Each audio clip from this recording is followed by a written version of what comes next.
आता ऊन खूपच वाढतंय, सगळ्यांना थंड प्यायची इच्छा होते। आज मी बदाम आणि पिस्ता लस्सी बनवून दाखवणार आहे, जी अगदी झटपट आणि आरोग्यदायी थंडगार आहे।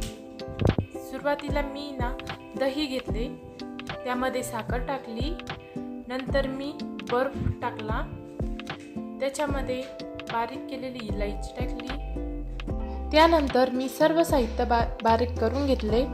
आता मी पिस्ता आणि बदाम हे दह्यामध्ये घालून बारीक केले, म्हणजे ते एकसारखं मऊसर मिक्स होईल। बारीक केलेले सर्व मिश्रण मी आता एकत्र केले आणि त्यानंतर पिस्ता आणि बदामाचं मिश्रण पण त्यामध्ये घातलं आणि थंड होण्यासाठी मी आईस्क्रीम घातलं।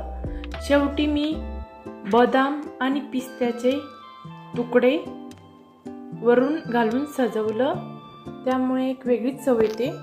माझ्या चॅनलला सबस्क्राईब करायला विसरू नका। थँक्यू।